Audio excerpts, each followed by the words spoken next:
Namaste children, welcome back to another session of your chapter, that is solids, liquids and gases.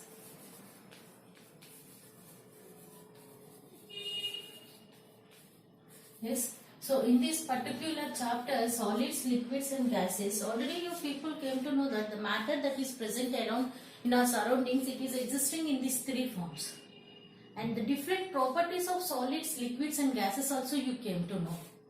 That the particles present in the solids are very closely packed and the solid is exhibiting a definite shape with a size and a perfect volume. When it comes to your liquids, they are not having a perfect shape. Always they are trying to occupy the shape of the container because the particles are little far away from each other.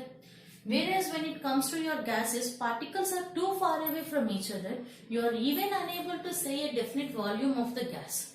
So these are some of the things that you people came to know in your earlier class. Now let us see the change of state of matter. That is solids are can be converted into liquids, liquids to gases, and from gases to solids. Can the interchange of state of matter can be possible or not? Yes, it can be possible by taking an example, that is your water. So water is a matter that is present in three different states. That is a solid state, that is an ice cube, a liquid state, that is your water itself, and a gaseous state, that is your water vapor. So these are the three different states of matter in which now the water it is available. So now let us try to convert the interchange of these states of matter. That is, just take an ice cube on your palm, and that ice cube where the particles are very close to each other, it is having a shape. Even though it is in a solid shape, it is a form of water.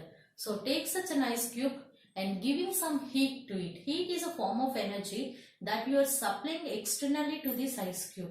So when you are supplying an external heat to this ice cube, what happened? Now the ice cube slowly it will start getting melted and changes itself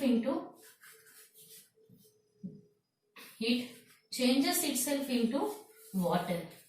Now such a water, again further if you are giving an external heat, this water changes itself into steam. Means a solid to liquid, liquid to gas. An interchange of state of matter is possible in case of some of the matters when you are supplying an external energy or external heat to it. That's what this interchange is. You are able to see in case of your water cycle, which is a natural cycle, and there the heat is your sun heat, which is also a natural heat. The sun water heat, it is absorbing the water in a form of water vapor. Yes. Now all such water vapor, it is getting condensed and forming a solid shape, that is ice clouds. When the clouds that are moving from a higher temperature to lower temperature region, they are immediately getting melted and coming in a form of rain. So your water cycle is a true example for the interchanging the conversion of state of matter. So now as we are saying change and change, let us try to understand what exactly a change is and what are the types. Every matter that is present in our surroundings, it is able to express some changes. That is, from its original shape, structure, if it is increasing, decreasing, or if it is showing some difference in it, that we are saying as a change. So now these changes that are basically classified into two types. One is physical change and the second one is your chemical change. Changes broadly they are categorized mainly into two types. One is a physical change, the second one is a chemical change. Physical changes that are majorly we are saying as a reversible change, where the physical parameters like the size, shape, the physical parameters like size, shape, volume of any matter, if it is getting changed, then we are saying it as a physical change. Like, take this paper size of the paper. Now start folding the paper. When you will start folding the paper, what happened? That time the size of the paper, it is decreased. And now if you are opening, the size of the paper is decreased. So a physical change. If you are opening this paper back, yes, now what happened? It became the original paper. So it is a reversible change, where in the physical change you didn't observe any new substance formation. So in case of your physical change, you are not able to see any new substance that is formed. Only the physical parameters are getting changed, and it is totally a reversible change. But when it comes to your chemical change, truly a new substance is formed. Like, now the same paper, let us take, okay children, let us take the same paper, and this paper, if we are burning, yes, let us take the same paper, and this paper, what we are doing now, we started burning the paper, correct? So when we are burning the paper, now what happened? The paper, it is totally getting burned, and you are able to get the ash from the paper like this. Like this, an ash you are able to get from the paper. Let me show you properly. Like this, you are able to get the ash from the paper, which is a new substance now. That means chemical changes means those changes where you are able to get a new substance thoroughly. Physical changes, you are not getting a new substance, but whereas in chemical changes, you are getting a new substance. You are getting a new substance, and majority of the chemical changes are non-reversible. You won't get back them. Majority of the chemical changes, those are your non-reversible changes, like ripening of fruits, cooking of food. See, cooking of food is a chemical change.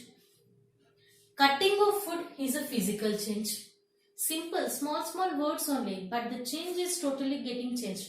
Cutting of food means you are just cutting. Means the big vegetable, it is getting smaller in size. So it comes under a physical change. When it comes to your chemical change, you are cooking the food. Means now a new substance, a curry with mix of all the other ingredients, it is formed, and it is changing its chemical molecules. The molecules are now totally little bit get changed. So it is a non-reversible change, and it is a chemical change. So in general, naturally, we are having so many different types of changes that are occurring in our surroundings, which are broadly categorized into chemical changes and physical changes. In case of your physical change, we are not able to see the formation of a new substance, whereas in chemical change, we can see the formation of a new substance. So from your textbook, yes, from your textbook children, from page number 94, you have to write page number 94, fourth question. On opposite of each and every sentence, you have to write S, L and G after reading the sentence, where this S, L and G are indicating solid, liquid and gases. Now, when it comes to your page number 94, here are some words that are given here, and that words you please write here by reading the sentences, like solid butter turns into a liquid. Solid butter, it is turning into a liquid. Then it is called your melting. Okay. Yes. Water turns into ice. Liquid water, it is turning into ice. When it will turn into ice cube? When you are placing it in a deep fridge. Yes. So that particular process, it is called freezing. Like that, for each and every sentence, there are some words that are allotted here. So based on that, you have to complete this also.